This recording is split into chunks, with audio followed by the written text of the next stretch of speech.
Hey guys, today on People Now. Rob and Chyna on this week's cover. The quiet Kardashian is finally opening up about his family accepting Chyna and the real reason he missed his sister's wedding. Chris Brown released on bail. Find out what is next for the singer. In the office with the ladies. Ivanka Trump takes her adorable kids to work. I've had an interesting journey throughout this process. We have a new Bachelor, folks. Plus, little Tegan Marie is giving us all the feels this morning with her amazing voice. Lucky, lucky me.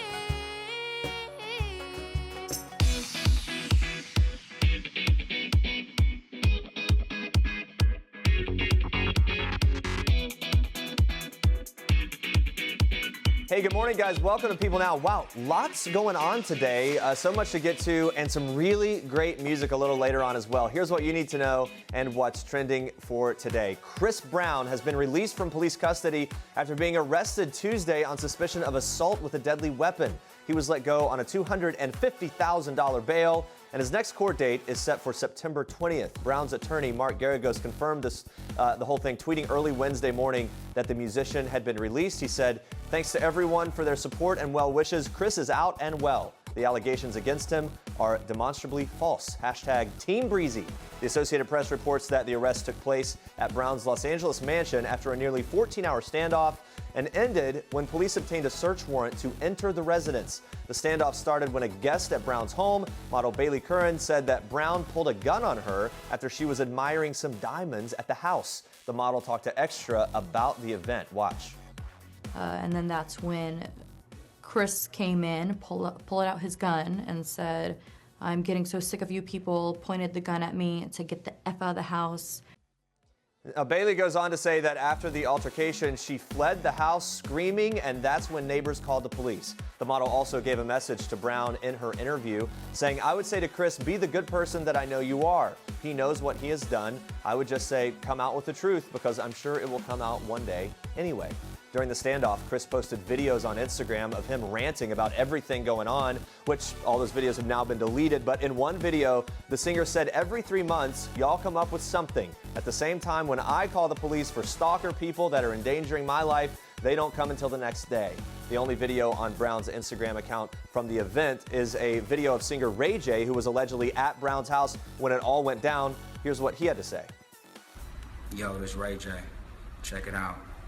I'm real upset about today. I'm not happy with how things are handled and how people can take a false story and blow it up into something way more than what it should be. You got just positive people around, and you look outside and it's like a war zone for no reason. For somebody, what some stranger said about something that don't got nothing to do with nothing, and to react like that so fast without really knowing the facts and knowing what's up ain't cool. And you know, it's just not right. It shouldn't be like this. I support the homie Chris. There you go, Ray J supporting Chris Brown. ABC News reports that police are describing Brown as being cooperative, but they have not confirmed if they recovered any weapons from the singer's home. Make sure to stay on people.com for all the breaking news on this story. We cannot wait for y'all to catch us on E! September 11th and get to know us a lot better. Get to know the real us, not like that Instagram fake stuff. So make sure y'all tune in Sundays at 9. It's September 11th. We love each other. That's right. Hey, they look happy together. Did you see the little booty squeeze? I saw it. All right, Rob Kardashian and Blac Chyna are finally speaking out. The soon-to-be reality duo are on the cover of this week's People, where we get an exclusive look into the lives of Rob and his fiancée in a rare sit-down interview at their Calabasas home. Rob opening up about everything from the initial drama between Chyna and his famous sisters to his health, plus he explains why he skipped Kim and Kanye's epic Italian wedding. In the interview, Rob talks about the initial strain he and Blac Chyna's relationship had on his family, saying they never didn't accept our relationship. They just didn't know what was going on because I didn't bring them into the circle. Everybody deserves an in-person conversation, so that was my doing. It was just a private situation I really enjoyed only being between Chyna and me. Now, of course, Rob also talks candidly about shying away from the public for 2 years, explaining that he was uncomfortable in his own skin and didn't want to be in front of the camera. And when it came to skipping out on Kim and Kanye's 2014 wedding, he tells People, There were cameras at the airport on our trip there, and I was very unhappy with the person I saw in the pictures. I'm 6'1", and at my most, I probably weighed 300 pounds. I'm upset I missed my sister's wedding, but it was a personal decision. Rob also opened up about some of the big headlines that surrounded his family when he was in seclusion, like Caitlyn Jenner's transitioning and Lamar Odom's near-death experience. He said this: as long as Caitlyn is happy, I'm happy. I know how it can be to feel uncomfortable in your own skin, and all I want is for Lamar to be healthy and have a positive life and be there for his kids. And since everyone seems like one big happy family now, are Kylie and Tyga, are they going to be double dating in the future? Maybe a little pair, we don't know.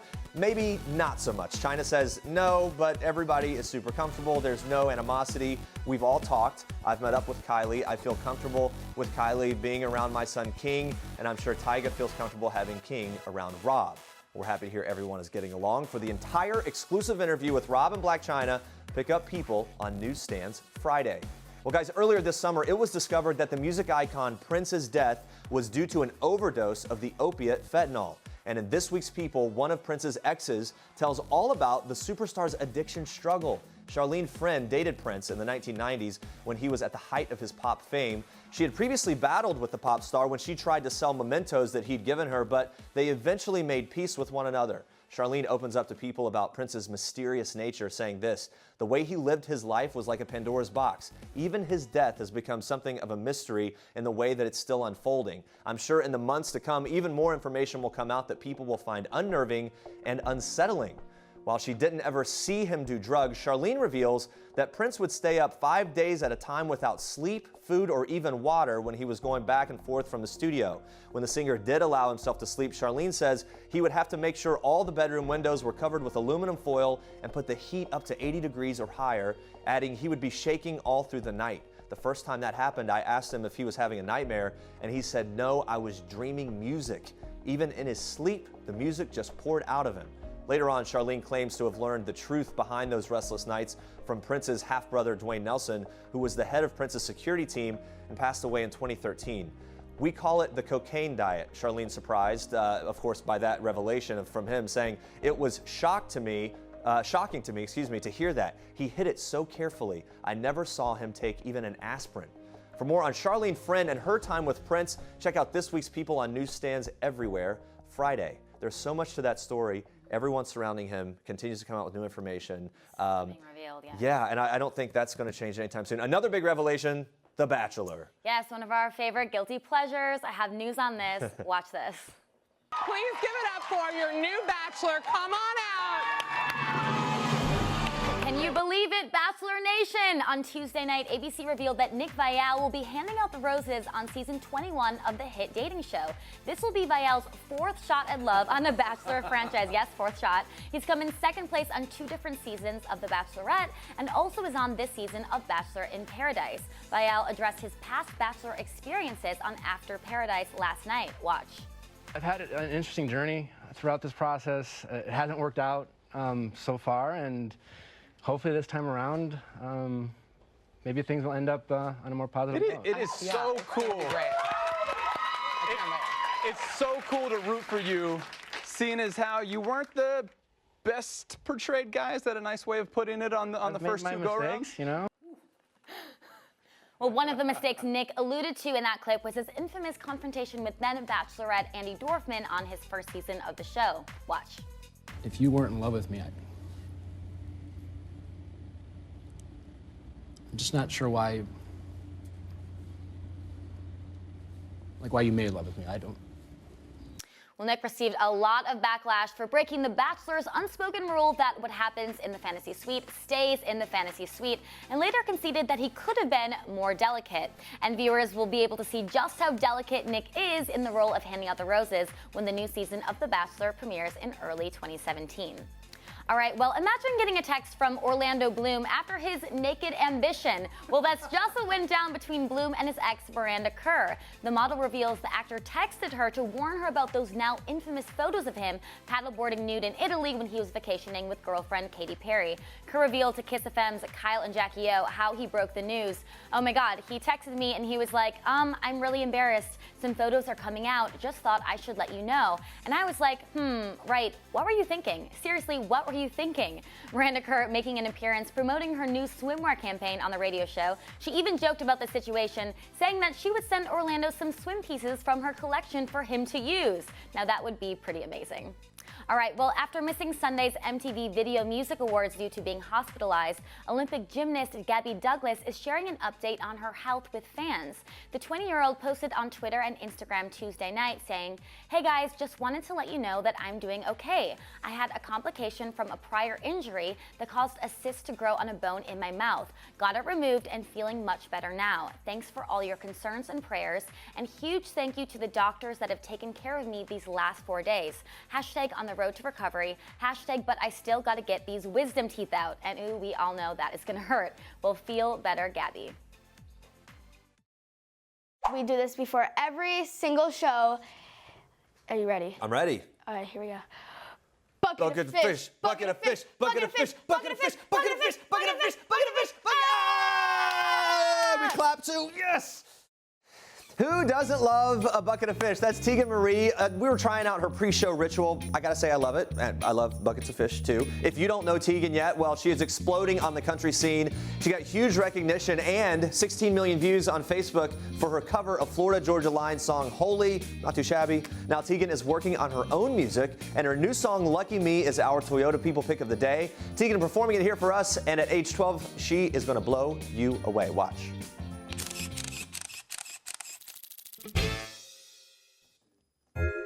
Hey guys, it's Tegan Marie, and this is my new single, Lucky Me. Hey, hey, ooh, hey, hey. I don't need a fortune cookie telling me the future's bright. I don't need to make a wish on a shooting star tonight. I've got all I need, and now I'm seeing the world is calling me. 'Cause today I'm feeling lucky. Look at the sun and me hanging out together. Lucky, happy to feel this way every day. Funny, everything changes. Clouds turn into perfect weather. Suddenly, how did I get to be lucky, lucky me? Lucky, lucky me.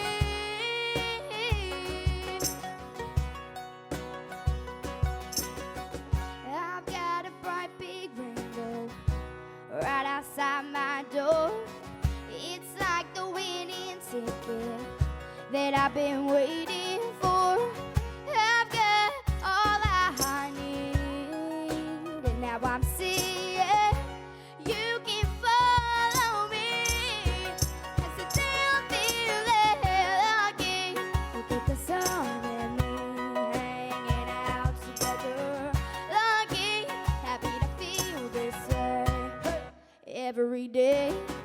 Funny, everything changes. Clouds turn into perfect weather. Suddenly, how did I get to be lucky, lucky me? Lucky, lucky me.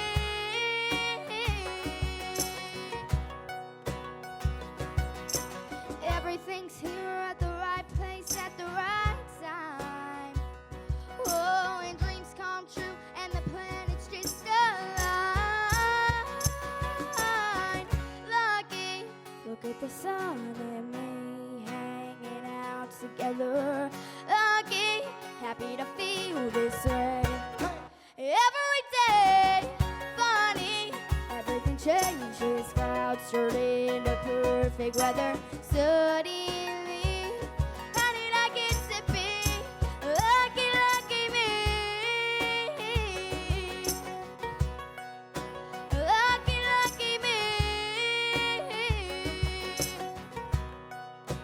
Lucky, lucky me.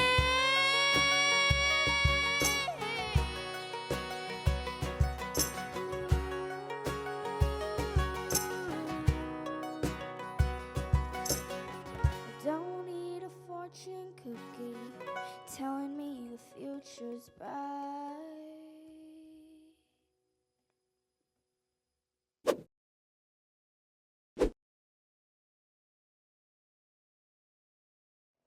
Man, she is great. Stay with us, guys. We go on the bus with Carrie Underwood. Find out just how hands-on the singer gets for her and her family while they travel. Plus, Venus Williams on Tinder? Well, I asked the tennis superstar if she would ever consider it. Her answer and a crazy game of ping pong coming up. Oh, her eyes make the stars look like they're not shining. Her hair falls perfectly without her trying. She's so beautiful, and I tell her every day. You're amazing, just the way you are. Don't miss all the latest amazing stories right at your fingertips. People love people.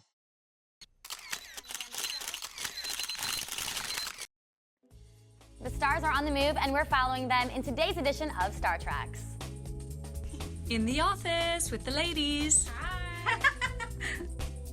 Arabella, thank you for coming to work with me today. Which office do you like better, the pink one? Oh, pink office. Hi, we're off to work we go. Oh, okay. It's Bring Your Kids to Work Day for Ivanka Trump. Ivanka has returned to work after spending some quality family time in New Jersey last week, but she is not saying goodbye to her kids just yet. Ivanka brought her 3 kids to Trump Tower on Tuesday. She brought Arabella, who is 5 years old. She shared this snap of Joseph on Snapchat, saying he is very busy. And we can't forget little Theodore. Baby Theodore is weighing in on some important topics. So cute. Ivanka is clearly a busy businesswoman and a mom and balances it all. And she made sure to strike a pose, posting this shot on Instagram, promoting her outfits with the hashtags Women Who Work and hashtag Wear to Work. Well, Kirstie Alley is in the best shape of her life, and at 65 years old, she is looking smoking hot. The grandma, although she certainly doesn't look it, opens up in this week's People about how she keeps the weight off. Kirstie tells People, I do stay active, but I hate the gym. It bores the bejesus out of me. I'm not a lunging, squatting human. I'll do things that sound fun, like a dance class or yoga, or I'll walk or run. Sometimes it's just whatever my friends are doing, and I'm not hungry after 7 p.m., so that's helpful. And Kirstie is like all of us and breaks her diet for something she loves as well. Alley tells People, the one thing I could mass eat if I just unleashed myself is linguine with clams. That wine and butter and broth, it just feels good. I think we can all agree it does feel really good. And Kirstie has definitely earned a night of pasta. Well, for everything on Kirstie Alley, be sure to pick up this week's issue of People on newsstands everywhere Friday. And in this week's People, Carrie Underwood talks all about her life on the road in her Storyteller tour. Seems like Carrie Underwood has it all, and guys, you will definitely be envious of her tour bus. Underwood tells People, I have cooking service on the bus because I like to cook as much as possible. Room service gets old, and we travel with a washer dryer. Doing my own laundry makes me feel like a human. I also have a trailer outfitted with a gym. It's my splurge. And Carrie has her 1.5-year-old baby boy Isaiah with her on her tour, so we had to know what it's like with her baby on the road. Carrie tells People, he's a good guy. It's like Bring Your Kid to Work Day every day. But there's a lot of travel involved, and of course, that can get hard with a toddler. So many things going on between performing and taking care of her son. How does Carrie juggle it all? Well, Underwood tells People it's definitely a balancing act, but we live a lot more on the bus now instead of going in and out of hotels. My bus is outfitted for him. There's a crib. On days off, we look for parks and zoos and go shopping. It's a weird life being on the road. When it's all over, I just want to enjoy some time at home and watch some hockey. Well, guys, Selena Gomez has announced she is taking a break to take care of herself. Selena tells People exclusively, quote, as many of you know, around a year ago, I revealed I have lupus, an illness that can affect people in different ways. I've discovered that anxiety, panic attacks, and depression can be side effects of lupus, which can present their own challenges. Selena went on to say that she wants to be proactive and focus on maintaining her health and happiness. And the best way forward is to take some time off. While Twitter sent a lot of love to Selena, Kylie tweets, hashtag purple for lupus, hashtag get well soon Selena. You're everything for me and I love you so much. I'll support you forever. Joker's Puddin tweets, stay strong, beautiful. We love you so much. Everything's gonna be all right. And Alba tweets, get well soon, baby. You are so strong. Well, we all hope Selena gets well soon. And those are your Star Treks for today. Guys, the U.S. Open is underway and Venus and Serena Williams are holding their own on the court. Of course, these sisters are world-class tennis champions. But the real question, How does Venus hold up in a hodgepodge game of table tennis while being interviewed? We find out. And more importantly, how do Venus and Serena size up in other activities off the court? We find it all out right here. Watch. Besides the obvious, what other things are you and your sister Serena competitive about? We dance. Ooh.